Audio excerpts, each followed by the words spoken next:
Kyiv's forces struck an advanced Russian air defense system in the border Kursk region. According to Ukraine's military, shortly after the U.S. green-lit attacks over the border using long-range American weapons and as North Korean soldiers are expected to join frontline clashes in the area. Kyiv struck the radar station of an S-400 air defense system in Kursk overnight, Ukraine's general staff said in a statement on Sunday. Newsweek could not independently verify this. Russia's defense ministry did not mention a Ukrainian strike on its air defenses in updates posted on Sunday, but said it had destroyed 27 drones over Kursk overnight. The Russian government has been contacted for comment via email. The S-400 surface-to-air missile system, also known as the Triumf, is considered broadly equivalent to the U.S. military's Patriot air defense system. Each S-400 battery comes with a price tag of around $200 million, Sidharth Kaushal, of the London-based Royal United Services Institute defense think tank, told Newsweek last year. S-400 Russia. An S-400 Triumf missile air defense systems at the Russian Northern Fleet's base of Gadjievo in Murmansk region, Russia.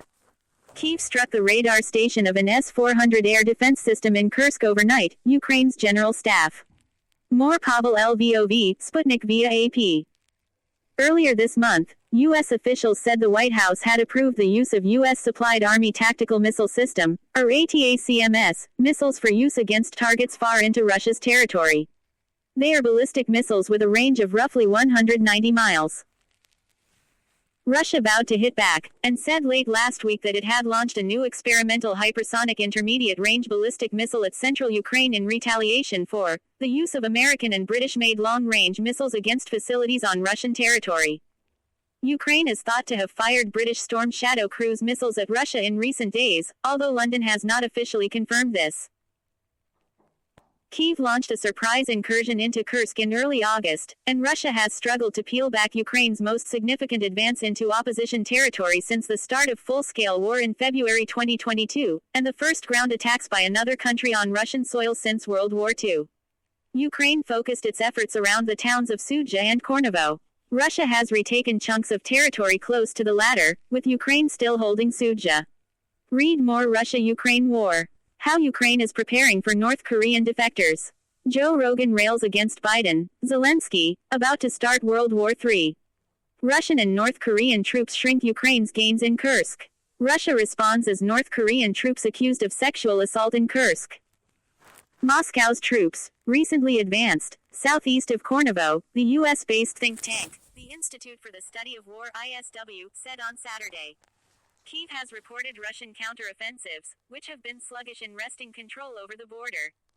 But Moscow has plugged away with gains in Ukraine's east, toward the strategic transit hub of Pokrovsk.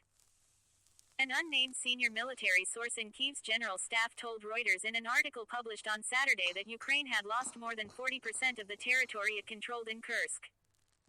At its peak, Ukrainian forces controlled roughly 531 square miles of territory, the source said, adding that this has now dropped to approximately 309 square miles.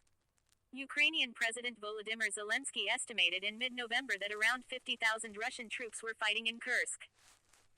Kyiv's top soldier, General Alexander Syrsky, recently said roughly 45,000 of Moscow's soldiers were concentrated in the region, but that the Kremlin was funneling more personnel to the area of. Kyiv's forces struck an advanced Russian air defense system in the border Kursk region. According to Ukraine's military, shortly